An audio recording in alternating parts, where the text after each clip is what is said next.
ठंडे ठंडे पानी से नहाना चाहिए। अरे गाना आए या ना आए, गाना चाहिए। हरिओम हरिओम हरिओम। शरीर पे ठंडे पानी की 2-4 बूंद क्या पड़ी, हर कोई बाथरूम सिंगर बन जाता है।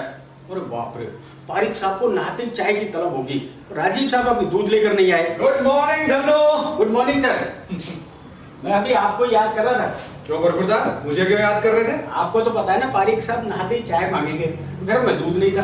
अरे बात यूं है कि आज जरा देर से उठा था, वरना अब तक तो मैं दूध ले आता हूँ, है ना। ये लो दूध देकर अंदर रख कर आओ। जी। और सुनो जी। वो रिटायर्ड मास्टर सुरेश अभी तक जागे कि नहीं?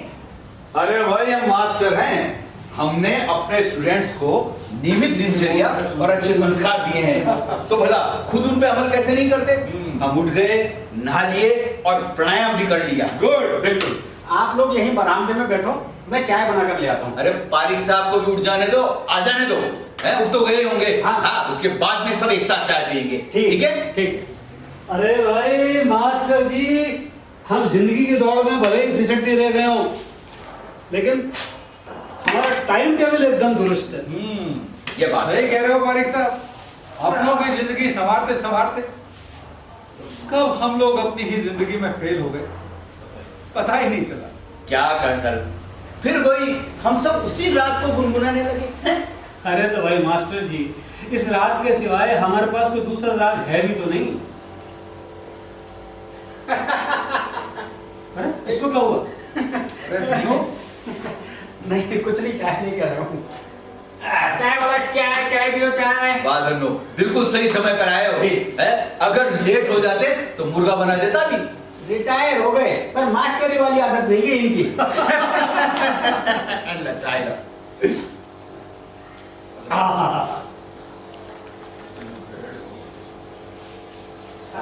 नाश्ते में क्या बना दूं?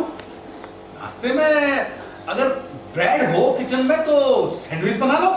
सैंडविच तो बिट्टू को भी, मेरा मतलब बिट्टू को भी सैंडविच बहुत पसंद है ना।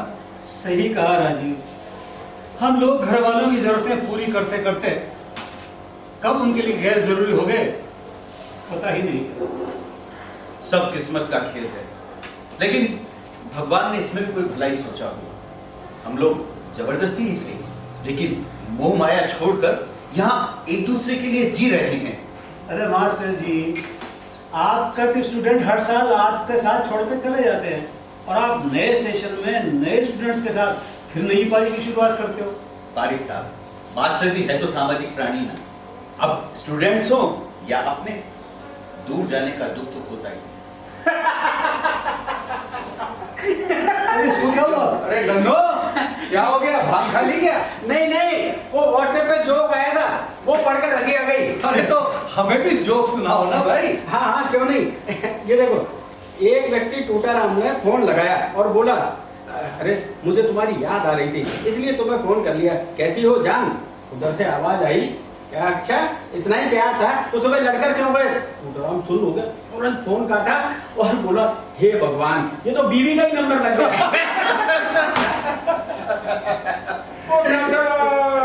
चलो। अरे इस बार अभी से पतंग क्यों बनने अरे लगे? भाई बच्चों की छुट्टियां चल रही ना, घर में बैठे क्या करें। तो हम घर में बैठे क्या कर रहे हैं कर्नल, चलो हम भी पतंग उड़ाते हैं। बिल्कुल उड़ाते हैं। धन्नो, वो धन्नो। हाँ हाँ बोलो सर। अरे तेरे पास दौड़ पतंग है? हाँ है ना, पर वो स्टोर में रखी है। लेकिन स्टोर में घुसेगा कौन? अरे क्यों मास्टर जी है ना, इनको बच्चों की मुर्गा बनाने की आदत गई थोड़ी ना। अब आज ये खुद मुर्गा बनेंगे और स्टोर में घुसकर पतंगे निकालेंगे। देखो पारिक साहब, स्टोर में घुस तो जाऊंगा, लेकिन वो इतनी ऊपर से पतंगे उतारूंगा कैसे? अरे उसकी चिंता तुम मुझ पर छोड़ दो। अरे हमने आर्मी में घोड़ों की सवारी करी है, आज तुम्हें सवारी करा दे। हाँ? इसका मतलब आप घोड़ा बनेंगे और मैं आपके ऊपर चढ़कर वहां से पतंग उड़ाऊंगा। वाह वाह मास्टर जी वाह, क्या किस्मत पाई है, कर्नल की सवारी करोगे। चल मेरे कर्नल, टिक टिक टिक। चलो, नाश्ता तैयार है और आप सभी का इंतजार है। आप लोग नाश्ता कीजिए। आज घोड़ा पतंग उड़ाएगा। क्या? आज हम पतंगबाजी करेंगे। ओह, आप लोग पतंगबाजी करोगे? तो तुम्हें नाश्ता वापस ले जाओ। क्यों? अरे भैया पतंगबाजी करोगे तो नाश्ता क्यों करोगे? ना पहले हम पतंगबाजी करेंगे, नहीं पहले नाश्ता करेंगे। पहले नाश्ता करेंगे, उसके बाद पतंगबाजी करेंगे। और धन्ना तुम्हें पतंगबाजी सीखनी हो तो हमें ज्वाइन कर सकते हो। रहने दो साहब, मुझे जितनी आती है ना वो भी भूल जाऊंगा मैं। आप ही करो पतंगबाजी। अरे धन्नो एक काम कर, जी टीवी पे न्यूज चला ले, हैं? हाँ। और तब तक हम नाश्ता कर लेते हैं, उसके बाद पतंगबाजी करेंगे। समोसा। गुड। ये लो। नमस्कार। आज प्रादेशिक समाचार इस प्रकार से हैं। राजस्थान सरकार ने कलाकारों को आर्थिक संबल प्रदान करने के लिए वर्चुअल नाटक के प्रदर्शन हेतु कलाकारों और संस्थाओं से प्रस्ताव मांगे हैं। साथ ही कला एवं संस्कृति विभाग द्वारा कलाकारों का डेटाबेस तैयार किया जा रहा है, जिसके लिए कलाकारों से ऑनलाइन डेटा फॉर्म भरवाए जा रहे हैं, ताकि भविष्य में कलाकारों के लिए लाई जाने वाली योजनाओं का सरकार को डेटाबेस मिल सके। और अब रुक करते हैं खेल समाचार की ओर। चलो न्यूज बंद करते हैं, अब पतंगबाजी करते हैं। चलो। राजीव, तुम ऐसा करो, तुम मांझा निकालो, मैं पतंग के तंग चेक करता हूँ। जाओ लेके आओ। पहले पतंग पतंग तो नहीं। लाओ लाओ लाओ लाओ, जल्दी लाओ। आओ पारिक साहब आने दो, आज तो पतंगबाजी होगी, हैं? अरे चढ़ जा, अरे घोड़े पे चढ़ जा भाई। अरे तो गिराएगा क्या? आराम से हिल मत। बिल्कुल। अरे लड़ो मत, पतंग मिली या नहीं? ये बुढ़ापे में मेरे हाथ पांव तोड़ेगा कर्नल। नहीं। हाँ भाई, मिली या नहीं? हाँ मिल गई। आ रहे पारिक साहब आ अरे रहे। यार, हवा चली जाएगी। हाँ बस आ गए। ये चरखी और अरे ये डोर कहाँ अटक रही है भाई पतंग के साथ साथ? लो पारिक साहब, पतंग चेक करो। हाँ, मैं पतंग चेक करता हूँ, जब तक तुम मांझा देखो पूरा है कि नहीं। अब मान जा तो क्या, डोरी ठीक है। अरे यार, एक गांठ पीछे लगा देता हूँ ना।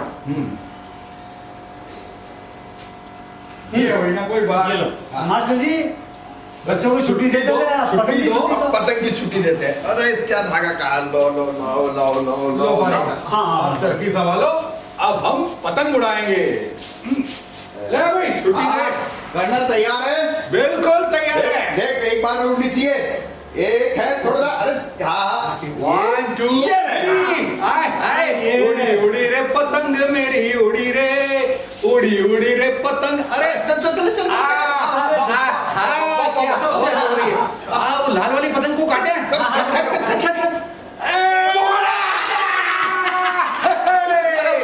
मजा आ गया। ये दूसरी, ये पीली वाली चांदारा। अरे ढील आने दो, चलो ढील में काटेंगे। ये वो काटा। दो विकेट डाउन। ये कौन आया? अरे कर्नल के घर, अरे वो मंगल आ गई। पड़ोसन की है यार, पड़ोसन की है। वो खिड़की ये हाथ से गई। अरे यार, पड़ोसन के। अबे कार में क्या लड़ा? दो पतंग नहीं लड़ा सका यार। दो एक तो पतंग थी, वो भी कटवा दी। सही कह रहे हो धन्नो। एक ही तो पतंग थी, वो भी कट गई। और अब बची कुची जिंदगी इस आश्रम में कटी पतंग की तरह निकलेगी। मेरा वो मतलब नहीं था पारिक साहब। मैं जानता हूँ तुम्हारा वो मतलब नहीं था, लेकिन हमारी जिंदगी की सच्चाई तो यही है। मैं समझ सकता हूँ साहब कि ऐसे वक्त में परिवार के साथ रहना कितना जरूरी है। और भला मुझसे ज्यादा ये बात कौन समझ सकता है? मैंने तो परिवार के नाम पर बस आश्रम के निवासियों को ही देखा है। परिवार के लोगों को छोड़ के रहने का दुख वही आदमी समझ सकता है जो खुद परिवार के लोगों को छोड़ के रहेगा। वो भी तब जब इंसान को उसके बच्चों की सबसे ज्यादा जरूरत होती है। ऐसे टूटे हुए इंसान के दिल पर क्या गुजरती है जब उसके अपने उसके साथ गैरों का व्यवहार करने लगते हैं। सही बात सही है कर्नल, लेकिन कड़वी है। औरत ही औरत की दुश्मन है। सास को बहू पसंद नहीं, लेकिन जब वही सास बहू थी तो उसे अपनी सास पसंद नहीं थी। सही कह रहे हो पारिक साहब। अपनी भाभी से संस्कारी होने की उम्मीद करने वाली ननद जब खुद अपने ससुराल में होती है तो सारे संस्कार भूल जाती है, और यही सच्चाई है। आप सही कह रहे हो, लेकिन आज आप एक आदमी को भूल रहे हो। किसे बोल रहे हैं भाई? अजी अपने श्रीवास्तव साहब को। अरे हाँ, हाँ, श्रीवास्तव साहब तो रोज हाँ। हमारे यहाँ इस समय तक आ जाया करते थे, आज क्यों नहीं आए? ऐसा है, मैं लंच की तैयारी करता हूँ, आप फोन करके श्रीवास्तव साहब का पता कर लो। हाँ, जरा श्रीवास्तव साहब को फोन करो। ये ठीक रहेगा। आए क्यों नहीं यार? हेलो, हाँ श्रीवास्तव साहब। अच्छा बेटे तुम हो? हाँ हाँ बेटे, पापा कहाँ हैं? क्या डॉक्टर आया था, सैंपल लेकर गया है? अच्छा, तुम्हारे पास उस डॉक्टर का टेलीफोन नंबर है? हाँ लाओ, मुझे दो। अरे धन्नो, जरा कागज पेन लाना। जी लाया साहब, ये लीजिए।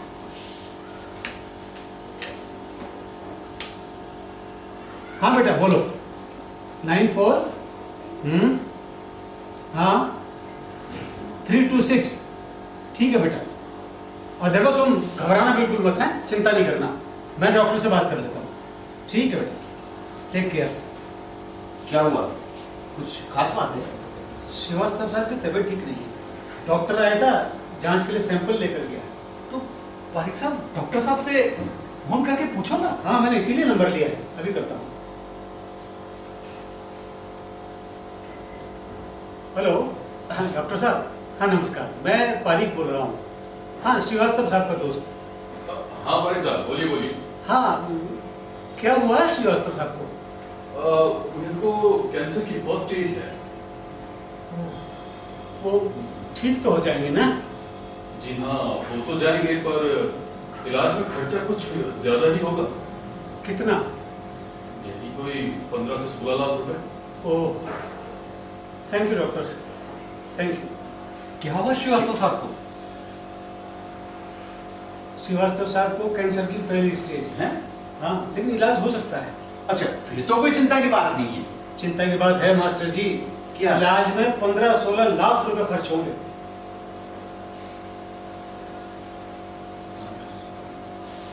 श्रीवास्तव साहब के पास क्यों कर्नल, श्रीवास्तव साहब के पास तो इतना पैसा है भी नहीं। हाँ, श्रीवास्तव साहब तो अपनी कमाई का ज्यादातर हिस्सा परोपकार में दान कर देते हैं। हिच, और हम लोग इतने मजबूर हैं कि एक भले आदमी की चाह कर भी मदद नहीं कर पा रहे।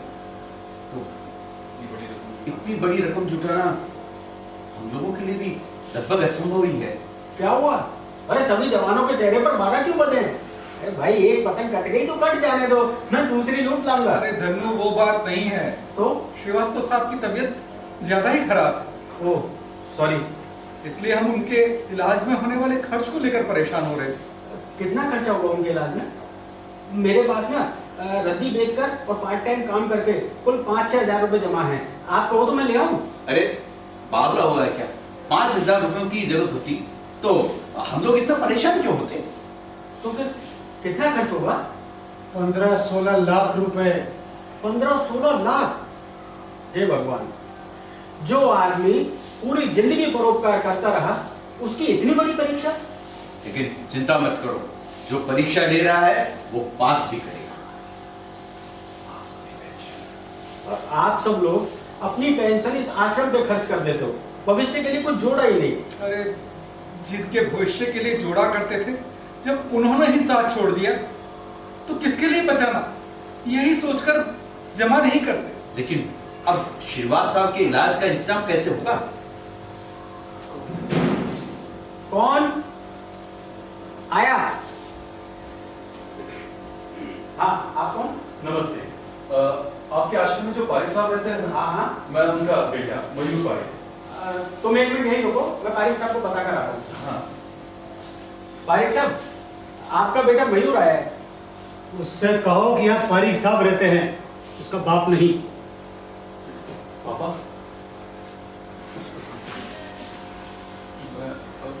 पापा वो दरअसल मुझे आपके पोते ने मेरी गलतियों का एहसास करा दिया है और मेरी आंखें खुल चुकी हैं पापा। हाँ, ये आपके नाम एक पत्र आया था पेंशन ऑफिस से। इसको खोला किसने? किसने खोला इसको?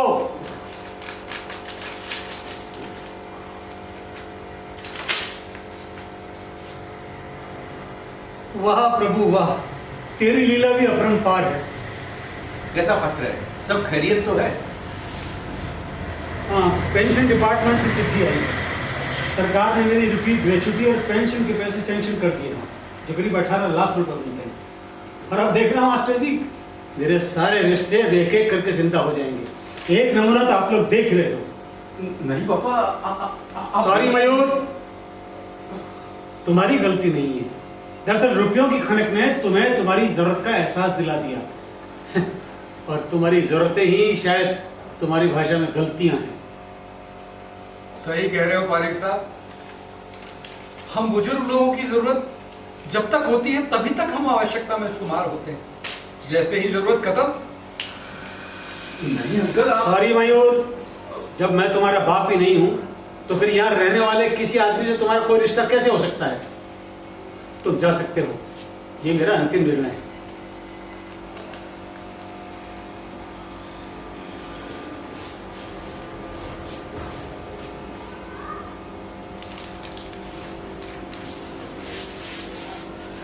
राजीव, सुरेश, श्रीवास्तव साहब के इलाज का इंतजाम हो गया।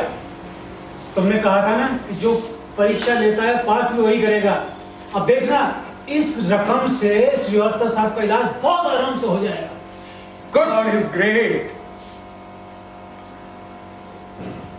जो भी बुजुर्ग असहाय हो, लाचार हो, उनके लिए हम मदद करने के लिए तैयार हैं। ऐसे बुजुर्ग जो बेसहारा हैं, उनके लिए हमारे आश्रम के दरवाजे हमेशा खुले हैं। जो बुजुर्ग बेसहारा हैं, जिनका कोई सहारा नहीं, उनका सहारा हम हैं।